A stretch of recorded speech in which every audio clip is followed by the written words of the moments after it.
Let's set the stage. It's your year-end partner retreat. You and the other partners of your law firm are gathered around a table at your location of choice. And the question invariably is asked, and that's, what do we do about our rates? Now, what I found is that most of my clients set their rates arbitrarily, and they don't do so with very much confidence at all. So give me an answer in the chat. Let's make this interactive. 1, if you set your rates without any intentionality, or 10, if you set your rates very strategically and know exactly what you're doing. Give me an answer in the chat, either 1 out of 10. You're going to wind up somewhere in there.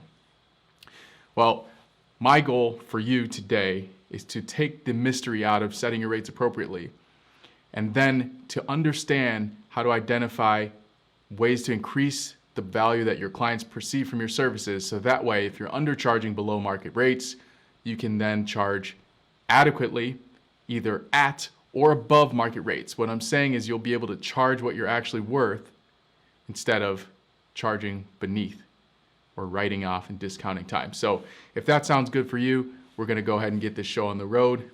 Today, you are here to experience how to set your rates confidently and increase your rates without losing clients. Let's roll. So why would you even listen to anything I say? And why would I offer this as a free resource for you? Well, 1, my mission has been, I've worked with over 75 law firms across the United States over the last decade. And what I've done is I've taken all of the principles and the teachings that working with the firms that I've learned, and I've pulled all of this into one resource for you all. So essentially you're leapfrogging, and you don't have to go through the decade of work to develop this process for you and bring it all here for you. This is based on a service that we have recently started offering. We've got several clients who have gone through this exact process that I'm going to teach you today, and I'll show you some of the results that they've been able to achieve. It's quite staggering. One of our clients is a New York business litigation firm, and they've actually increased their revenue by 48% across the firm. This is by no accident, and it all comes through strategically identifying value, adding it to the service offering, and then increasing rates accordingly. Here's the Chicago Bar Association's website. We are located prominently front and center, and I want to show you a little bit about some of the things that I do outside of my day-to-day. This is MPAC, the Managing Partner Advisors Community, and what this group is a think tank that I've assembled that creates a space for legal-focused professionals to collaborate, share trends, and compare notes as far as what ideas that we have and how we're implementing useful, purposeful, strategies and methods with our own clients. We bring all this together and ultimately enhance the legal experience. I've been running this since 2021. We're about 37 members strong, and this is one of the things that sets us apart from our competitors. Being able to understand and the insights that we gain from this group is a big part of how we understand the legal profession and make sense of it all. KSLN is one of our clients out in Buffalo, New York. You know, of course, if any of you are football fans, home of the Bills. And those games get pretty wild. So this is what Managing Partner Josh Henry had to say about the work we've been doing with them. But more importantly, if you're a data-driven person, you'll see that we increased their utilization 30% across the firm, meaning their attorneys were spending 30% more time working on billable activities after our involvement with this firm. This is not by accident. Again, it all comes through strategic implementation of technology to enhance the client experience and, of course, increase rates as a result. And this is an insurance defense firm, one of the toughest practice areas to be able to actually increase your rates in. We're going to go over how we've done this. And here's that form. This is the firm I mentioned earlier before, 48% increase in top-line revenue. This happened, by the way, in 90 days of working with this firm. They actually scored a 188% increase in utilization. Their attorneys were spending 188% more time working on billable matters. So what my goal is for you, and my promise ultimately, is that in the time that we spend here together, I'm going to get into the tactics of how we're actually implementing this with these firms. There's no theory here, no fluff. My goal is to deliver maximum value so that the time you spend here will be focused on learning the actual strategies that we're implementing and how to implement these within your own firm. So quick poll before we get started here. A lot of times we find our clients typically attend these kind of events for one of 5 reasons. So I want you to enter in the chat which one is you. Number 1, firm growth. Number 2, increased profitability. Number 3, increase efficiency. Number 4, reduce stress. Or hey, we got to throw it out there. Number 5, you're just in it for the CLE credit. Let me know where you're at. Go ahead and respond in the chat. 1, firm growth. 2, increase profitability.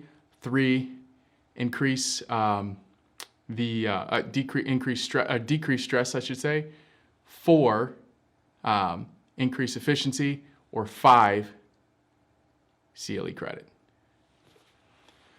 Well, what I can tell you is that there's going to be something in here, no matter which one of those you are. We're going to show you how to incorporate these strategies strategically in order to increase your rates. Of course, this creates less dependence on you. This means you become less of the linchpin within the firm. The matter can still move forward without your involvement with it. At the end of the day, creates freedom for you to be able to go out and perform business development activities, rainmake for the firm, or maybe you want to work on more matters. Maybe you want to get into more litigation. Whatever that might be for you, this creates the avenue for freedom so that you get to ultimately decide what you do with your day rather than your day deciding what to do with you. So first we'll start off the critical component of this all, how this worked. Well, like I mentioned, I started talking to my clients over the last several years. This started back about 3 years ago, just after the pandemic was at its peak. And I started to ask my clients, what are the things that they struggle with, specifically the management committees of the law firms that we support. And what I found is that the whole process of evaluating the rates that the firm is currently charging was ambiguous and ultimately left a lot to be desired, causing the firm to seek external sources, colleagues, firms, pulling rate information from Pacer system or fee petitions, these various sources that were not generating reliable information based on your geography and practice area as far as what you can actually bill for your matters. And this seemed to be true across hourly firms, across flat fee firms, as well as contingency firms. So what I set out to do is solve this. I partnered with a company named Clio. Many of you may be familiar with them. Clio offers a robust case management system that allows lawyers to keep track of their matters, notes, documents, and ultimately create the tasks and follow-up activities that are going to move their matters forward. So we partnered with Clio. What we did is we surveyed 60,000 law firms across the United States to aggregate information around what firms are charging. And we came out with some interesting observations from this process. What we've done is we've taken all this and combined this into our tool that we call, very creatively, the Billable Rate Comparison Tool.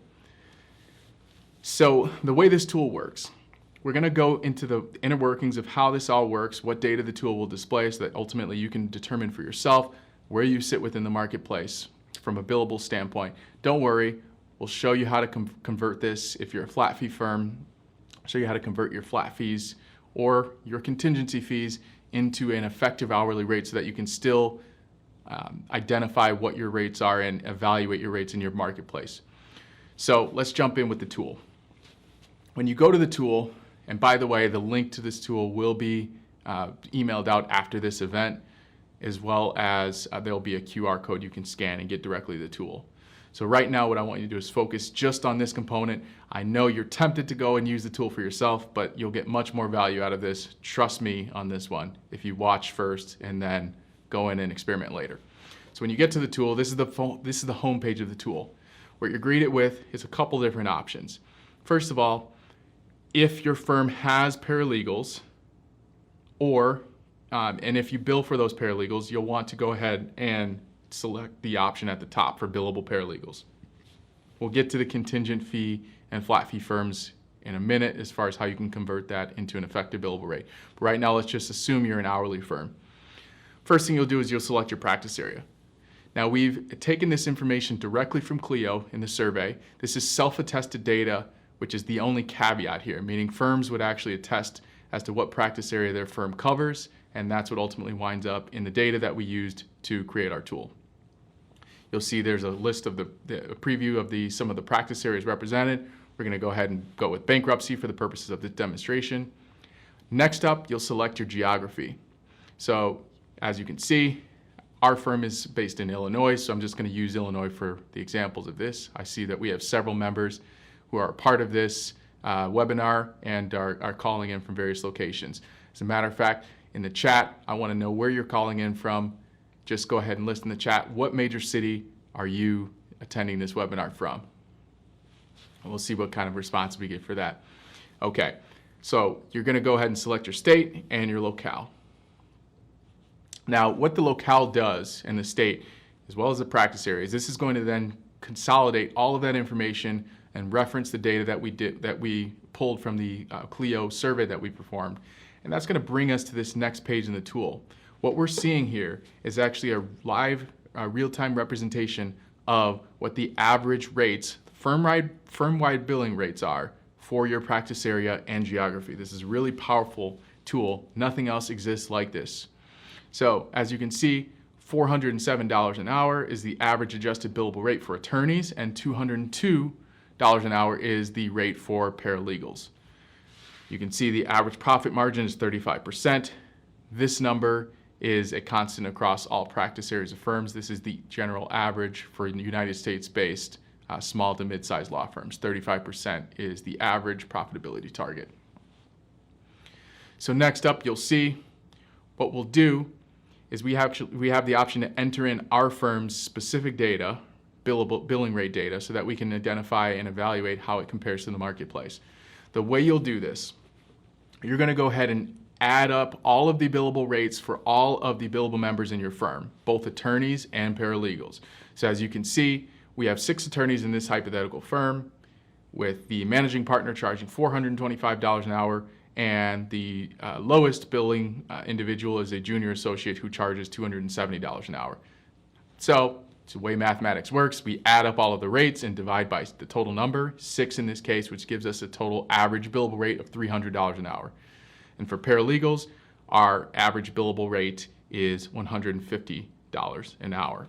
So we actually enter those numbers directly into our tool. $300 an hour, $150 for paralegals, and then we have the option to enter in our firm's profit margin to get even more granular information about how our firm compares performance-wide versus other firms in our geography.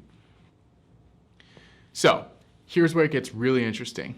We actually break down the average billing rates based on level of experience, years of experience for attorneys.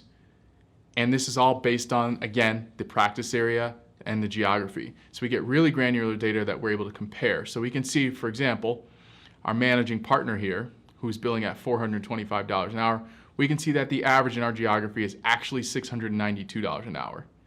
Of course, we all know managing partners vary from years of experience, from brand new, just out of law school, started your own firm, to above and beyond, right, to infinity and beyond. So message in the chat if you know a managing partner who's in that infinity and beyond range. Okay, so then we can see from our entry-level associates, we break that down, 0 to 3 years of experience, the bill rate is $305. For mid-level associates, 3 to 5 years, the bill rate is $387. Senior associates, 5 to 8 years, the bill rate is $448 an hour.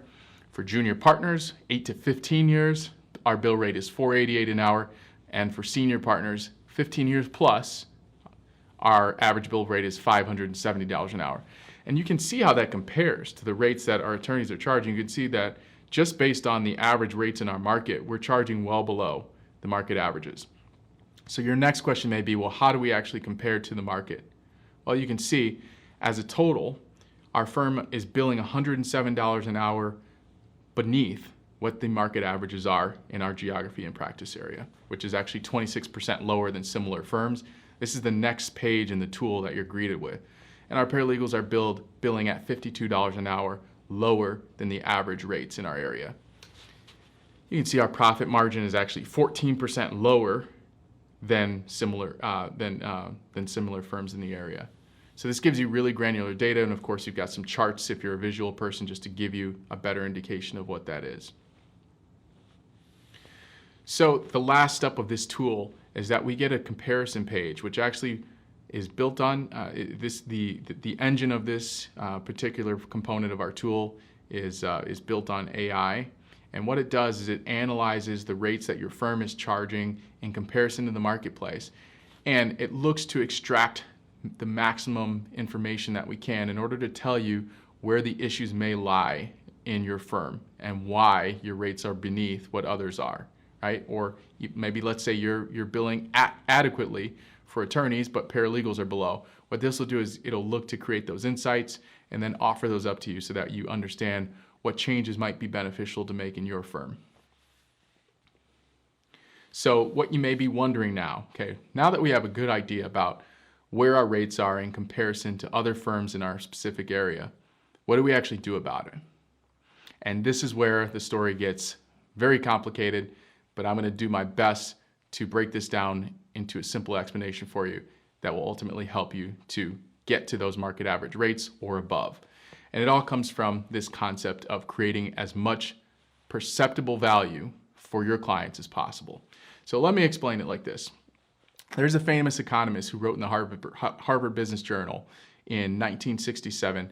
His name is blanking on me, but I'll find out for you and I'll make sure to send it in the follow-up email. And what he concluded is that in business, no matter what practice area of law, no matter what profession, clients do not part with their hard-earned money unless they perceive a disproportionate amount of value above what they're actually giving up on. In other words, if I perceive that something is worth $1,000, I won't pay $1,000 for it. For me to pay $1,000, I have to perceive that I'm going to receive $1,500 worth of value in exchange. And that's the only time when an exchange of value happens. So understanding this principle, what we're looking at this from the client's perspective, and we have to understand how much value we're actually creating for the client, and we have to know that that dictates ultimately what we can charge. So if you're finding that your firm is having a hard time billing at what your competitors are charging, it simply means that your clients do not perceive enough value to motivate them to take action and to pay your fees, right? So this is a different way than a lot of firms tend to think about this, and a lot of lawyers in general tend to think about this. Typically, we tend to think about these things through the lens of what's feasible from a legal theory perspective, from a legal operations perspective, and I'm going to challenge you to think about things from what do your clients ultimately expect to get out of working with you, and how can we at least match or get close to that, because that's where true value is created. Now, what I realize is that all of the firms I talked to and I interviewed and would ask them if they believe they're creating value for their clients, they all agreed and told me that they were creating immense value for their clients. But when I asked how or why do they know that, no one could actually point to something empirical that represented the value that they created. It was really difficult. It was this abstract concept of creating value. So I sought out to define this concept of value in a concrete sense so that we could attack the pillars of what actually creates value and incorporate those things, as many of those things, into our service offering as possible. And what I found is there is a system that we can do this. There's a system in which we can analyze the components of value and how to create that. And this system was actually the best concrete example I found online after scouring the internet was actually from a gentleman named Alex Hormozi. If anyone's familiar with Alex in the chat, go ahead and type in Alex Hormozi if you're familiar with him. Well, what Alex Hormozi did is he created the most concrete example of a value equation that I've ever seen. And I'll explain to you how it goes and what the components are. But essentially, if we keep these components in mind, the dream outcome, perceived likelihood of achievement, time delay, and effort and sacrifice, these ultimately define how we can create value for our clients. And this is what I'm going to be showing you how to incorporate into your legal services. So the process behind this is this. First, we identify our dream outcome. This is the thing that our client's looking for when they hire us. What are they ultimately looking to get out of working with us? Next up is we figure out all of the perceived or imagined problems that our clients would have that they think would prevent them from being successful working with us. And this is the hard part because it forces us to think introspectively about the services and the value that we're offering and where the gaps in our service are. Next up, we create a list of solutions that are going to solve all of the problems that we define. Now, the important part here is that we have to solve all of the problems. We don't want to leave any gaps because those gaps ultimately represent chinks in the armor and they detract from value from the client's perspective. So if we want to increase our fees and make sure that we're delivering maximum value, we have to attack and solve all of those items. And the last thing we do is we create the rate strategy. So this is the framework that I've created, and this is ultimately what I'm going to be going over in the next 40 minutes or so of time that we have here. All right, so this does get a little bit complex, but this is a workshop. I'm going to try to make this interactive. I'm going to try to take some examples and incorporate your feedback into this process so that you can all learn from each other collectively and ultimately increase the value. So the first part is this. We have to define what the dream outcome is for our clients. So in other words, we need to know why our clients are working with us, because how can we create more value for our clients if we don't ultimately know what their innermost motivations are as far as working with us? So really easy way to figure this out is I want you to imagine for your clients, what outcome are they looking for? In what time period are they looking to achieve that outcome? And then without what sacrifice? Meaning, what do they not want to do in order to achieve that outcome in that time period? And this becomes the driving force behind what the dream outcome is. So I've actually gone ahead and given you some examples from clients of mine because I realize we're getting into the creative space where we have to ultimately envision what these things are from our clients. So first up is this was for a criminal defense firm that I was working with, and they found that their dream outcome is to secure a dismissal of charges or avoid jail time without subjecting self or family to unnecessary stress or disruption of daily life. So again, if your firm has multiple practice areas, you're going to want to define the dream outcome for each practice area because it will vary. But the main thing is that we want to figure out what is a unifying theme that our clients are looking to hire us for in each practice area. Another example, you can see in a family law firm that I'm working with, their dream outcome for their client was to achieve a fair and amicable divorce settlement in less than a year without enduring prolonged conflict or excessive legal fees or unproductive litigation, right? So as you can see, right now, one of the main pushbacks I get from working with lawyers on this particular point of the process is that they'll tell me about certain things that are or are not possible. And what I want to do is challenge you, not think about the feasibility of doing these things, especially relating to the time. Especially like an amicable divorce or settlement in less than a year. I understand sometimes matters are resolved in 90 days, sometimes they take 2 or 3 years, right? But I don't want you to think about that right now. What I want you to think about is from your client's perspective, what are they ultimately looking to achieve? And what I found the best way to do this is ask your clients, right?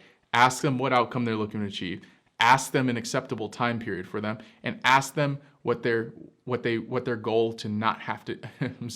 Ask them what their goal for eliminating sacrifice from the process is. Meaning, what do they really want to avoid doing when they work with you, right? And this is going to be the foundational blocks of building out the dream outcome. So once you have your dream outcome established, then we can move to the next step of identifying problems. Okay.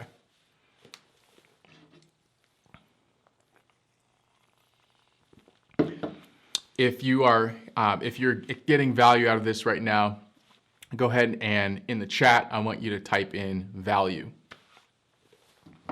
If you are getting value out of this, type in value in the chat. All right, just checking our time to make sure we're good. We are on track, which is a great thing. All right. So next up, we're going to go into the process of figuring out what problems exist in our client's minds so that we can solve for those in the subsequent steps. So the way we identify problems is by using the value equation. I'm going to break it down for you in the most simple sense. We've already defined the dream outcome, so we don't need to worry about that part. But what you do need to worry about is in this value equation, all of the top items we want more of. We want more dream outcome, meaning we want to be more aligned with what our clients ultimately want to achieve, and we want a higher perceived likelihood of achievement, meaning we want to incorporate things into the way that we deliver our legal services that are going to convey the fact that we can ultimately create the outcome, the dream outcome for our client, right? So whether it be accreditations that you have, whether it be reviews, peer reviews from other past clients, whatever you can do, and we'll go into what some of those solutions might be, but whatever we can do to increase the perceived likelihood of achievement, we want more of that. Now, conversely, the bottom side of the equation, since this is division, and that's how division works, we want less of what's on the bottom, meaning less time delay. We want that outcome to come faster for our clients because we know that the faster we can deliver the outcome, the more valuable our services are. So, said another way, let's say a client paid for our legal service and retained us, and then somehow in this hypothetical world, we were able to immediately deliver the outcome that they're looking to achieve at the moment where the monetary exchange happens. When the client pays you, they immediately achieve their outcome. Imagine how valuable that service would be, right? It would be an infinitely valuable service. And imagine how much we could charge for that. So I want you to think of it as an asymptote, right? In math, an asymptote is something that the closer we get to that number, the more we get to charge. And we'll never get to zero time delay, right? There will always be some time it takes to deliver our services, but I want to really emphasize the point, drive it home that the lower we can get our time delay, the more valuable your services are, the more you get to charge. Lastly, effort and sacrifice. We want to decrease the amount of effort and sacrifice your client has to put into working with you. So, prime example, I have a client who's a family law firm and performs various it takes on various legal matters, primarily in a mediation context. Well, one of the first things that we found when working with her is that when her client retains her, she immediately sends that client a book to read, right? And that book is a requirement in order to move forward in the process of working with her, right? So that's an extreme amount of effort and sacrifice that the client has to put into the process right off the bat. Now, if we can justify that and there's a tangible outcome from that, then we know we're creating value. But if this is simply something that we're doing in order to offset the work that we have to put into the process and we're offloading that on our client, then we would know that that's not an acceptable form of value and we're actually detracting the value by adding more effort and sacrifice that the client has to put into the process. So I want you to understand this value equation. The most successful companies on the planet, they focus on the bottom side of the equation. Why? Because you get a better bang for your buck. By making the same change on the bottom side of the equation, you get more out of it, and ultimately your service becomes much more valuable. However, I'm here to tell you, the bottom side of the equation is typically the hardest to actually impact. Very simple to imagine, right? We just need to decrease the time it takes to deliver our services. But the logistics behind that are typically the hardest to create those conditions necessary to actually lower that time delay and the effort and sacrifice required. So let's take a quick moment. I want you to take a photo of your screen or take a photo of yourself, a selfie sitting in front of your computer. Take a photo of something. And then what I want you to do is go on LinkedIn and I want you to tag Paragon Tech and I want you to input your biggest takeaway that you've learned so far. So your biggest takeaway that you've learned from this event. I want you to input that on LinkedIn and tag Paragon Tech. And we'll see what the overall biggest takeaways from today are so far.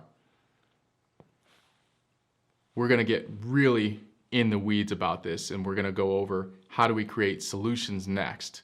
Now that we've identified the problems, and I'm going to show you some examples of some problems that my clients have identified just to make this a little bit more tangible for you, since I understand this is somewhat abstract, but this is so important to understand how to identify the problems that our clients would perceive in their head.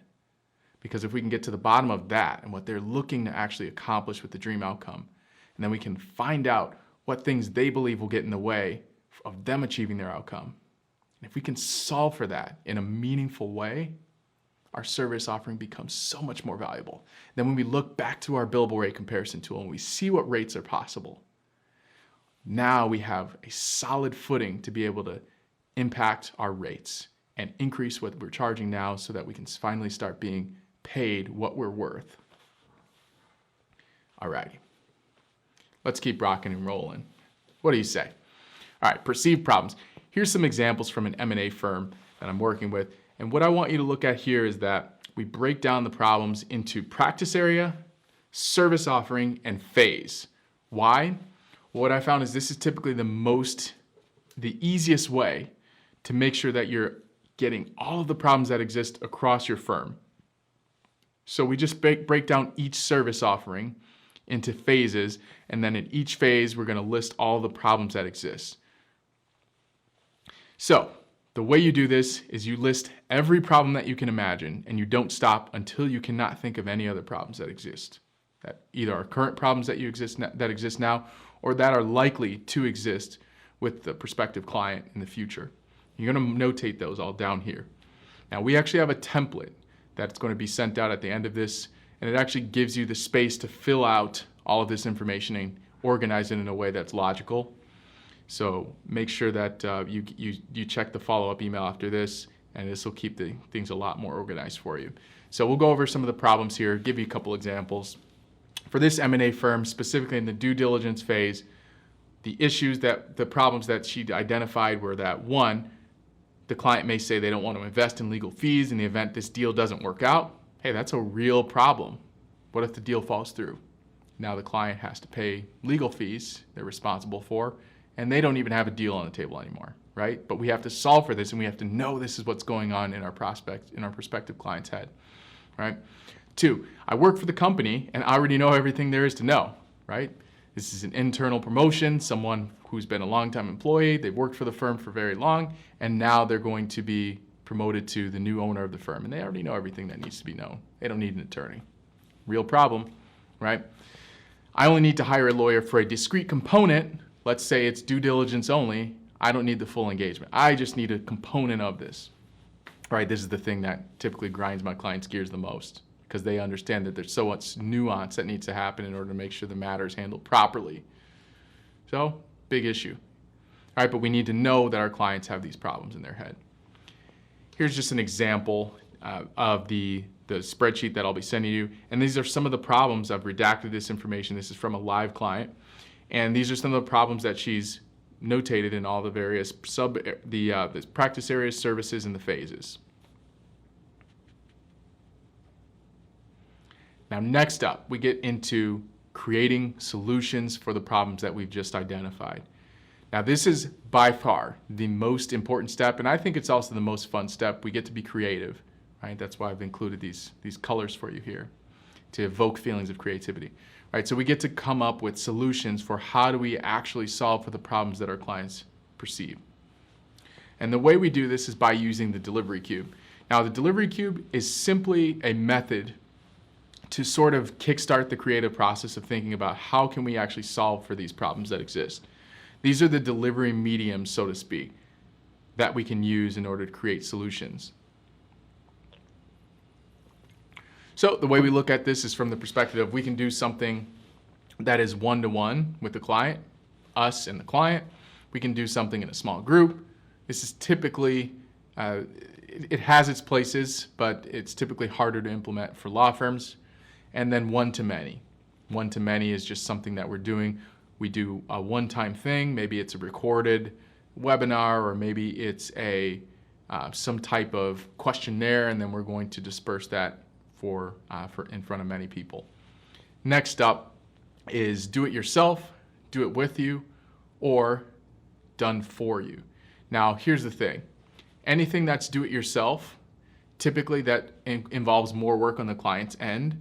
So it's usually perceived as less valuable because, again, from the sacrifice standpoint, the client has to actually do something, right? So it's not that you can't implement do-it-yourself solutions. Just know that if you do, you may not be able to create as much value as you would be able to create as if there was something that you were doing that is completely done for you. Now, done with you is kind of a hybrid in between creating something that allows the client to be involved and participatory in the process, but then you're ultimately creating the output. Now, support. This one just means what access does the client have to you, right, for this particular solution? Do they have text message support? Can they email you? Phone call? How about Zoom? Now, consumption media, are we going to create some type of video content for them? Is there going to be some type of audio recording? Maybe it's some type of written document, or maybe it's a live Zoom call. Whatever it might be, the consumption method is another thing that you can think about in order to create solutions. And speed and convenience. Is this something that, do they have access to it 24/7? So again, if it is some type of Zoom recording or audio document, what kind of access do they have to it? If you are providing support via phone, is that 9 to 5? Is that 24/7? So just defining what that is as far as your solution to the problem that exists. And then there's this interesting one called the 10x and the 1/10 test. And this forces you to stretch your mind in order to think about the possibilities for how you can create solutions that ultimately deliver more value. So the way this goes is that you think about if you were able to charge 10x what you're currently charging and you had to deliver more value, what would you be willing to do in order to solve for the problem that exists? But then conversely, we think about if we had to charge 1/10 of the price we're charging now, and you're still forced to deliver more value, how would you do that? And this just gets your mind into the standpoint where we're going to stretch it one way and we're going to stretch it the other way. And a lot of times throughout this process, we wind up finding ways to create more value, and we don't necessarily need to 10x the budget because there are ways we can create efficient means of value creation that still deliver the value but don't require us to spend 10x the price. So the way this works is we use this process called divergent thinking. Basically, what that means is that we're going to come up with as many solutions as we can to each problem that we've identified. Now, typically, what I recommend is that this process can get really overwhelming if you try to go through your entire firm and define all of the problems and then solve for all of those problems with these solutions. So what I typically recommend is pick one practice area, or if it's a heavy practice area that involves many problems, maybe just pick one particular service offering in that practice area and go through and define all the problems for that. Then go ahead and create as many solutions for each problem as you can. So just to give you reference, my clients typically have for each practice area, they typically have between 30 and 50 problems that they can imagine their clients would experience. And for each problem, they typically come up with between 2 and 5 solutions. And that's good because, again, the process of divergent thinking, create as many solutions as you can. Don't worry about the feasibility of them or the budget, how you would actually implement it right now. We're going to go through at the end and perform what's called trimming and stacking to get rid of the fat and figure out the ones that are truly going to make an impact. But I'm going to give you some examples of some solutions to follow the typical fashion that we have so far. For these are some of the things that my clients have run into. So, solution. Family law, we're talking about general intake, and this particular client would schedule an initial call with the potential new client before the consultation. And this was done in order to evaluate whether this particular client was going to be a good fit for mediation or if they were looking to go to court to handle their divorce.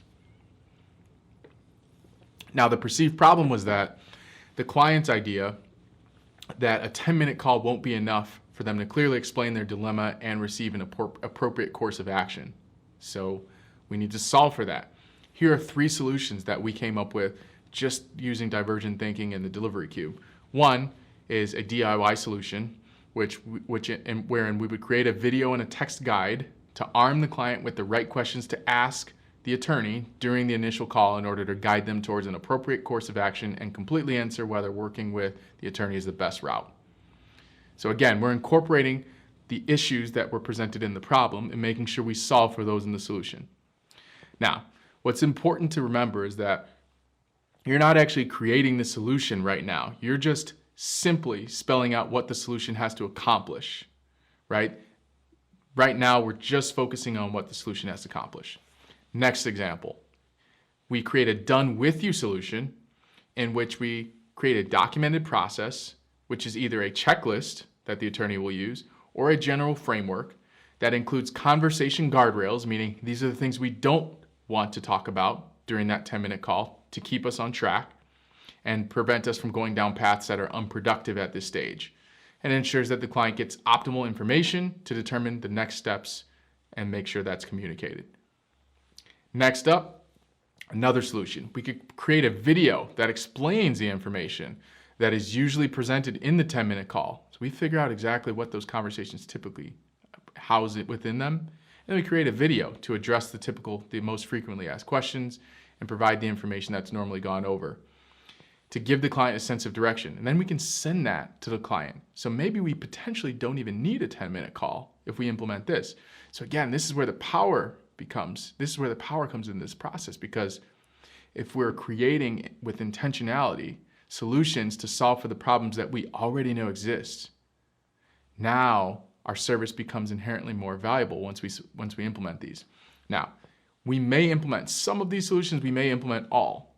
So don't worry about that right now. The whole point is use divergent thinking and come up with as many solutions as you can to each problem to give yourself as much flexibility as possible, so that when we get to the stage where we're trimming and stacking, you have a varied list of solutions that we can analyze and figure out which are the best. Here are just some other solutions that you can see from a business law firm. I'll just go over a couple of them. We're talking about the contract drafting process, and the client expressed a little bit of hesitation about hiring the attorney because if they needed to make revisions to a contract that was drafted at a later date, they would ultimately have to retain the attorney in order to make those revisions, and maybe they potentially lose access to that deal in the time that it's taking the attorney to review it. Right? So the potential solution was create a grading system that indicates specific clauses and language in each drafted contract that the attorney drafts that are likely to be met with resistance by the counterparties. So, hey, these are some clauses that are really, really aggressive and are most likely to be pushed back on. And then they would assign a score to each element and provide this to the client. So that way the client knows beforehand which are the most aggressive components of the contract. And then a second element of that is that for all of the elements in the drafted contract that fall below a minimum score threshold, meaning they're very aggressive clauses that fall below whatever predefined threshold they want to set, then the attorney would actually draft alternative language that is modular and can be substituted in with the existing contract language so that the client can make the modifications on their own without affecting the enforceability of the contract. So now we're really getting next level. This is a major strategy that this firm used, especially since this firm, I have the context working with this client, this particular firm would bill on a flat fee model. So they were able to actually increase the fee that they charge for drafting their contracts, knowing that they've added this majorly valuable component to their contracts in which they would be designing alternative language up front that the client can then substitute into their contracts. This stuff gets really powerful. By the way, feel free to use this example if that's something that would apply to your firm. So then we get into the trimming and stacking component of this. And it's very simple the way this works. We're going to, for each solution in our list, we're going to mark down whether it's high value or low value. Meaning from our perspective, do we believe that the client will view this as something that's high value or low value? So we'll go ahead and assign that to each item in the list, low or high. And then for each solution in that list, we'll assign a high cost or low cost. So how costly is this for us to implement? I'm a big fan of items that can be created once and then used perpetually. So again, some sort of text guide or video guide, or some type of YouTube video, or a training for clients, or some sort of resource that we can give our clients that can be used over and over. I would consider that something that is low cost, because although it may take quite a bit of time to create initially, we can use that over and over again, which then spreads the cost over a large period of time and clients, and then therefore would make it a low cost item. So we're going to go ahead and assign high value or low value to each item, and we will also assign high cost or low cost to each item. And we simply go through our list and we narrow it down.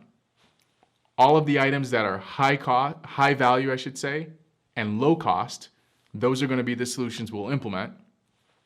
And then we can have a discussion about items that are high value but high cost. Now, typically you want to stay away from high value, high cost items because again, they're high cost, so we're incurring. So even though we're creating more value, we're also putting more of a burden on the firm to be able to fulfill those services. But they're ultimately going to be examples of items that you create, solutions that you create, which are high cost and high value, and you believe that the value is so high that you still choose to implement those. Typically, one or two of those items. You don't want to create an overbearing amount of high cost items. But as long as the value's there, then I'm okay with that. But you're going to ultimately wind up with a list that is filled with just high value and low cost items, with a few high cost items. And that ultimately becomes your final solutions list that you're going to work towards implementing into your service offering. So the way this works is that you've identified your dream outcome, you've identified the problems that your client would perceive that would get in the way of them achieving success with you.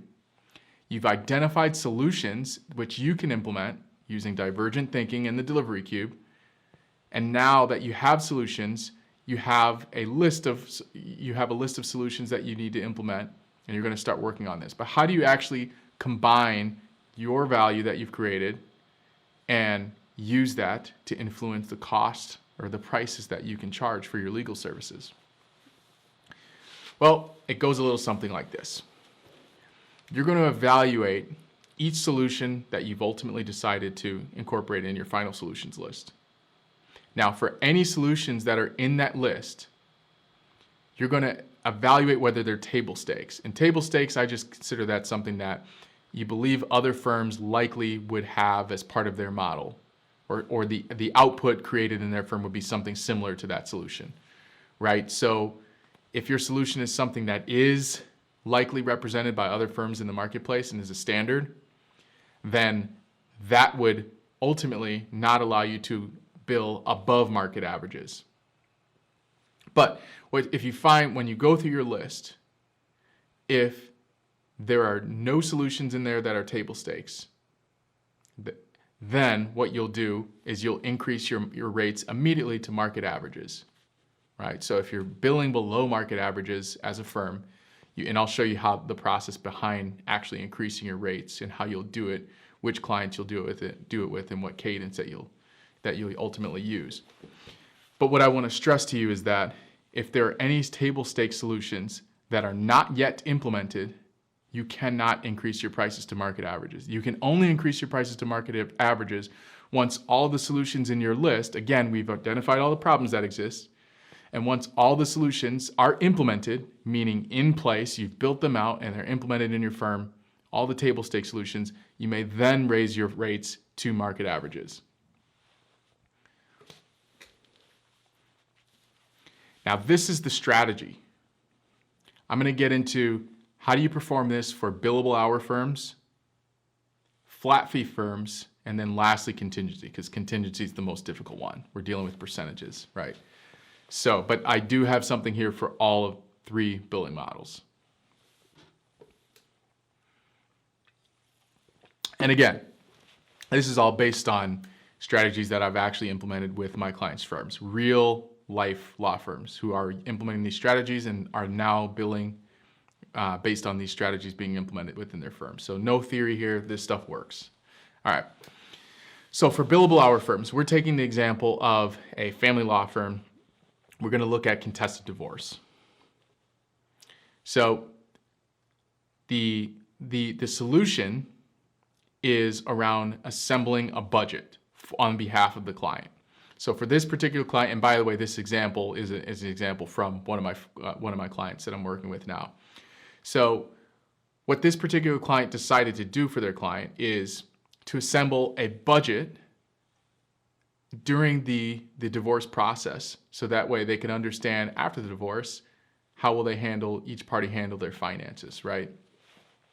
So what we have to do is we have to figure out how much value does this actually create for our client from their perspective. And we need to create a tangible way, a concrete way to convert the value created into a monetary figure, because that's ultimately how we'll identify how much we can charge. So the average matter typically bills about 52 hours for this particular family law firm. And you may find, if you're in family law and you deal with similar type of matters, you may find that number might be similar to you. Maybe yours is higher, maybe yours is slightly lower. All right, but for this particular firm, they would bill usually about 52 hours was the average. for contested divorce. Then what you have to do is you have to figure out your client's average salary, meaning how much is their time worth? Because if we're performing a task that's ultimately going to offload work from your client, we have to figure out what the value of that time that we're offloading is. You following me so far? Type in the chat, following you, if you're following me now. Just want to make sure everybody's on the same page. I know this is complex. Okay, I'm seeing some good feedback there. Okay, so we've got to figure out what the value of the client's time is worth, because ultimately our solutions are all there in order to offload work from the client and create value for them. So for this particular client, their average salary, and again, this is something that you will, maybe you'll have this number based on the practice area that you're working in. Bankruptcy, I could see you having that information, family law, but there may be practice areas where you don't know what the average salary is, and you'll need to take an educated guess as far as what you believe that might be. So you convert that salary into an hourly rate. So $150,000 salary, that converts into about $72 an hour. Now, if next up, what we'll do is we figure out from that time that we've saved the client, what does it actually translate to into a monetary value? Now, I call this number UVG, unique value created, unique value generated. And what that means is that all of the table stakes solutions, those are not something that I would consider unique value. Your firm is not providing unique value. It's simply performing things that it needs to perform from a legal context in order to move the matters forward. But unique value generation, that's where the true wealth lies. And that's where those become the underpinnings of what allows us to increase our rates to at or above market levels, specifically above market levels, which, my goal is I want to make sure that the firms that I work with are billing above market averages. In the chat, if you'd like to bill above market averages, go ahead and mark in the chat, bill above market averages, right? We don't want to simply get by. We want to thrive. And the only way you can thrive is by delivering extreme value and then billing above market averages. Because at the end of the day, if clients perceive that the value is disproportionately higher than what they're spending, they'll do it all day long. And I've got data and clients that back that up time and time again. This is not theory. I'm telling you, this stuff works. Okay, so back to unique value generation. How do we figure out how much value we've actually generated? You take the number of hours that particular solution, you're going to go through each solution in your list. We're just doing this one now, which is assembling the budget. You go through and figure out how much time is that solution saving your client. In this particular case, it's 6 hours that we believe it would take the client to do this. And we multiply that by their hourly rate. Again, their salary converted into an hourly rate, $72 an hour. And we know that we've generated $432 of unique value. So what do we do with that number? Well, we figure out what we could theoretically charge for our services once we incorporate that solution into how we deliver our legal services. So the way that works is we take our 432 and we divide it by the 52, which is the total number of hours that we typically bill on average for that type of matter. And that equals 8 hours. That equals $8 an hour. So now we know this particular solution allows us to charge $8 an hour higher as a theoretical ceiling on our services once we implement this, because we've actually created that much tangible value in our services, right? So what you're going to do is you're going to go through every solution that you've created and decided to implement in your final solutions list, and you'll do the same process. Figure out how much time you're saving. You take that same number, the $150K salary. I like one number for the entire firm if we can. Right? I realize various practice areas within your own firm may have a slightly different client demographic, but I like using one whole number because it keeps things easy. Again, this doesn't necessarily need to be laser accurate. This is a theoretical price ceiling, and I'll explain what that means in just a moment. We just need some type of number that's going to give us a degree of accuracy around how much value we've ultimately created. So we're going to go through all the solutions in our firm, do the same process, and what you'll come up with is one number that spells out how much total unique value generation you've created. So what we did with this particular family law firm is, with all their solutions added up, we figured out that we've created $153 an hour of unique value generated. That's pretty good, right? I'd say that's pretty good. We now know that whatever we're billing now, we now have the ability to bill $153 more per hour. So in this particular context, since our price ceiling is at $153 an hour, higher than our initial rates, what we do is we assign 80% of that to lawyers and 20% to paralegals. So that would be $122 an hour for lawyers and $31 an hour for paralegals. Then we add our original rates with that 80-20 split rate. So our original rate for lawyers was $350 an hour. So we add our $122 an hour to that, and that gives us $472 an hour. And for paralegals, our original rate was $150 an hour, and we added $31 an hour to that. So we get $181 an hour. Now this is our theoretical price ceiling for those particular members of the firm, $472 and $181 respectively. Now, again, think back to the Harvard business economist. An exchange of value does not happen, a sale does not happen until the client perceives that they're going to achieve a disproportionate amount of value more than what they're giving up. So if we were just to increase our value to 100% of what they could be, we would not necessarily be generating a disproportionate return for our client. That's what we want to do. We want to create more value. We still want to increase our rates, but we want the client to feel like they're getting more out of the deal. So my recommendation is to not increase your rates more than 2/3 of what your theoretical ceiling is. Now this becomes the thing that you talk about at your partner retreats. Instead of just arbitrarily setting your rates and saying, maybe we increase 5% this year, maybe we increase 7%. Now you have empirical data to figure out how you can increase the value that your firm is delivering to your clients. And then what you simply would talk about is how much we want to increase our rates based on the value that we feel we're creating in relation to the problems that we're solving. Again, my recommendation is no more than 2/3. Now, for flat fee firms, we go through a similar process. So we'll keep the same thing in mind, assembling the budget. We figure out, again, 52 hours is typical amount of time that we would bill on a contested divorce. The salary, same $150K salary, but here's where we differ. We're going to calculate our unique value generated, which is we take the 6 hours that we're saving the client from assembling their budget for them. We figure out that their salary converted to an hourly rate is $72 an hour. We multiply those together, and that gives us $432 of unique value generated. So we can simply input this number directly into what our fees are now, what we would charge for a contested divorce, which for this particular firm was $15,000. So they add the $432 an hour, the $432 to that flat fee. So now they can charge $15,432 for a contested divorce once this particular solution is implemented into their model. So you go through all of your solutions and you will add up the total amount of unique value generated. This firm found that they added $5,692 of unique value generated across all their solutions. So they can add that result to their flat fee. So the $15,000 contested divorce now becomes a $20,692 flat fee.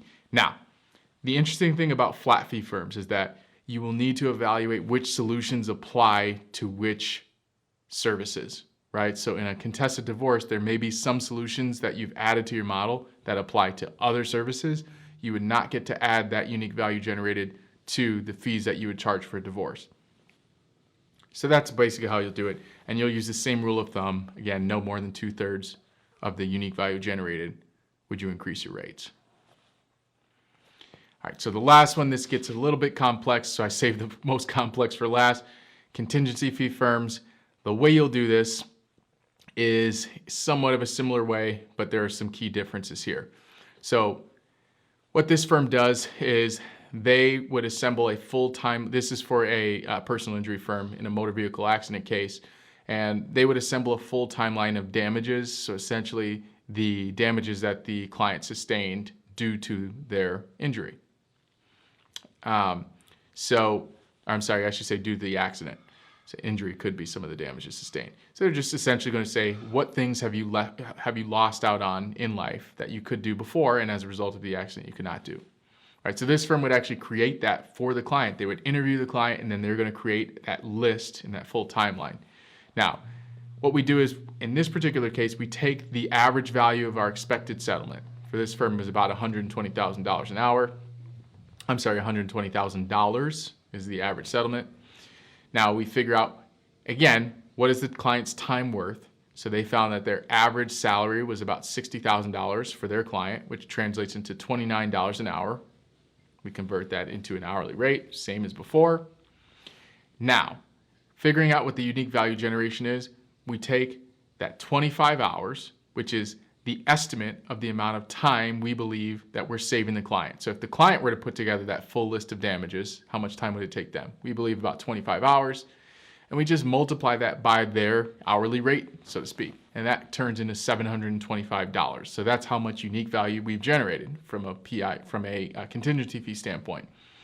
Now, to calculate our percentage, our contingency fee percentage ceiling, we take our average case value, which is that $120,000, the average settlement, and we multiply it times our 33%, which is just the 1/3, and that gives us $39,600. So whatever your current percentage is, contingency fee percentage, you would input that there, right?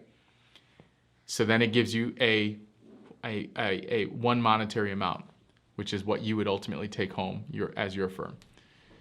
The fees that your firm would bill, I should say. Next part is we figure out what that ceiling is by taking the fees that your firm would bill, so $39,600, follow me so far? The $39,600, and we add the $725 of unique value that we've generated by implementing this solution, and that becomes $40,325. Now, in order to convert that, because we need to figure out, again, we're not billing based on flat fee or time in a contingency matter. We bill based on a percentage, typically. There's some firms who have a hybrid model as well, but that's just a combination of a flat fee and a contingency fee percentage. So we're going to keep things just in the realm of contingency fees and percentages right now. So how do we figure out what that percentage should now be to make sure we're incorporating charging for the new unique value that we've generated? Well, you simply take whatever the fee that you want to charge, which is that $40,325. And what we do is we multiply it, or we divide it by the average case value. And that's going to give us a new percentage. So our new percentage, instead of 33%, is 33.6%. So we're going to go through all of our solutions, just like in the previous examples for flat fee and hourly billing firms. We're going to go through all of our solutions, figure out how much unique value we're generating, convert that into percentages, and then we'll have a final number of what the percentage we can charge. So for this particular firm, what we did is we found that there was $17,580 of unique value generated. And the difference here is we're going to apply our ratio right off the bat. Again, my recommendation is no more than 2/3. So I'll apply 2/3 of that 17,500. And then what that gives us is about 11,600.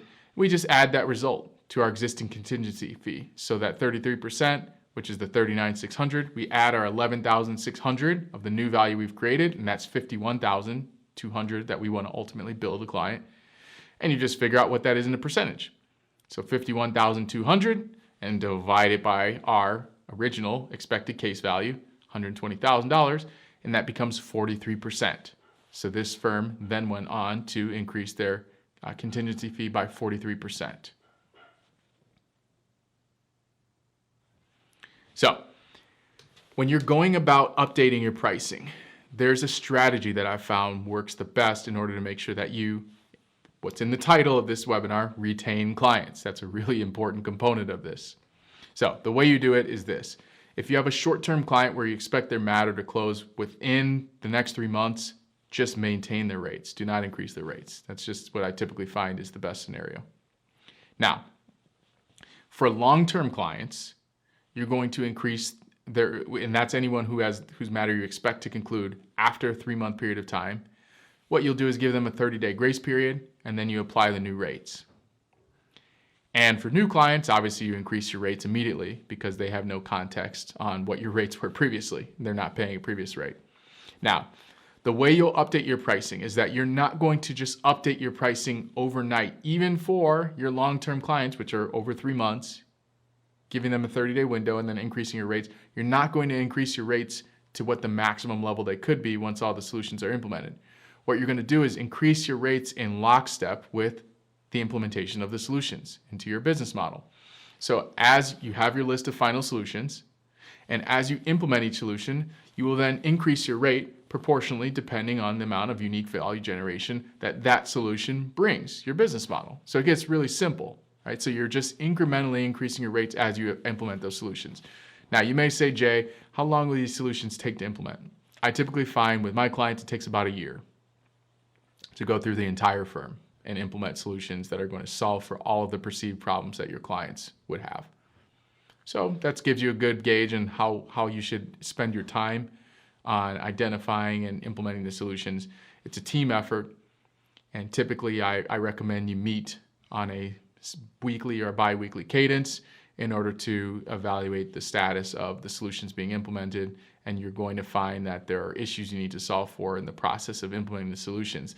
The solutions ultimately just become a roadmap or a target of what you need to create, but the creation of those things becomes that's where the real work begins. So as you implement those solutions in a fully finalized state into your model, you can then now advertise to your clients in your consultation when there's issues that arise or a problem that you've identified surfaces in a consultation.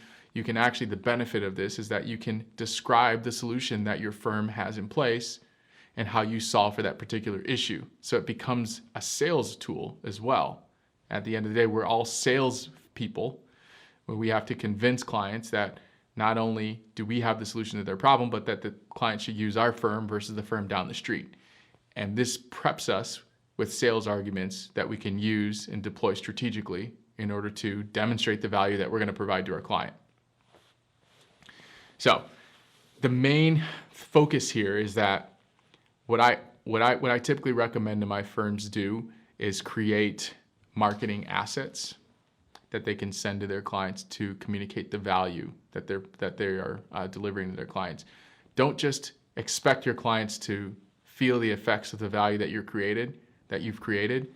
If there's particular valuable components that you believe that you want to draw attention to, I should say, create marketing assets for that and just send those to your clients, right? It could be a quick email that goes out to a client that explains, hey, we're going to create a budget for you for the, for post-divorce process, so that way you'll understand how to handle your finances once this thing is concluded. All right, something as simple as that goes a long way to communicate the value to your clients, because ultimately that justifies the rates that they're paying. And you want to constantly reinforce that throughout your engagement. Now, it becomes really important. You're going to implement these solutions, and what you'll ultimately find is you'll ask yourself the question, are these solutions actually accomplishing what we wanted them to do? Are they solving the problem that existed, that we set out to solve for? And the only way you do that is by measuring your progress. So typically what I recommend is that firms meet on a quarterly basis, and you decide what the major key point indicators are, the data points that you're going to use to evaluate your firm. Big ones are utilization, so the amount of time that the billable members of your firm are spending working on billable items or client-facing items versus in relation to their total workday. So if they work a 10-hour day, and on average, the average lawyer bills 3.4 hours out of that day, or 34%, that is a true number. What kind of increases are we seeing after the solutions are in place, right? We look at realization. So how much are you actually discounting or writing off of bills, right? That specifically references how much value you're creating, because if you aren't creating enough value compared to the time that you're spending working on your matters, you're going to tend to discount those either preemptively, or the client is going to ask for discounts. And collection is another method, is another metric as well. So how quickly and efficiently are we collecting on fees that are invoices that are sent out to clients? So you really want to give yourself empirical data to be able to evaluate whether the solutions are working. So that way you can problem solve, address, and slightly modify the plan as you go forward. But ultimately this becomes a living, breathing document that you use in order to chart out the exact trajectory of what you need to incorporate into the model in order to create that new value, which ultimately at the end of the day allows you to increase your rates. So I know we are a little bit over time here, so unfortunately, I would love to answer your questions live here. I'm going to have you, let's do this, because I want to make sure I'm true to my time constraints and that I allow you all to get back to your day. What I'd like you to do is drop a question, any questions that you may have, just drop those in the chat. I'm going to leave the webinar open for about another minute and a half. And I want you to drop any questions you have in the chat, and I will specifically reach out to you and address those one-on-one, just to make sure you get the most use out of your time. I understand your time is extremely valuable, so I want to make sure you get out of here on time today. But I do want to make sure any questions that you have now, while they're fresh on your mind, that you have the ability to get those down, and then I will go through the questions individually one by one, and I will reach out to you each and explain the answer to the question that you might have. So while we're doing that, so go ahead and keep putting your questions in the chat. I'm going to throw a couple links up on the screen. The first link is to our billable rate comparison tool. This is the tool that I demoed at the very beginning of the webinar. And one thing I'll say with this is that once you use this tool, in step number 5, you will see a sign-up page for our rate raising service. Now, typically this service is $9,500, and the service is exactly the process that I just took you all through today. So I'm actually going to be performing this service for free for one person. It's an extremely time-consuming process for us, but I want to incentivize action takers. So the first person to go on that page, and once you get to step 5, fill out the form. The first person who fills that out, you will be entered in, and you're going to win that rate raising service. No questions asked. So I'll take you through the entire process. I'll help you figure out what problems exist for your clients. I'm going to help you come up with solutions based on things that are proven to work with existing clients of mine. And then I will create the rate raising strategy for you, meaning what will your new rates be. We'll discuss it, and then we'll implement it, and I'll check in with you to make sure that the implementation is going smoothly. So that's going to be given away to one person there. Go ahead and click and scan the QR code there. There's also going to be a link sent out, the exact same tool, a link to the tool at the end of the event. And I just want to thank you all for showing up today. I know this is a very involved session, which is why we needed the full hour and a half, but hopefully you found value in this session. I know I had a lot of fun presenting it to you, and it's definitely a lot of the times when I'm presenting, we're talking about things that are a lot lighter, but this is something that's so critical to many firms, so I wanted to make sure we took the full time allotted to really get into the details around how this goes, how you can ultimately create value, and how you can then take that value that you've created to increase your rates and retain your clients. So again, my name is Jay McAllister, and thank you for attending. Take care.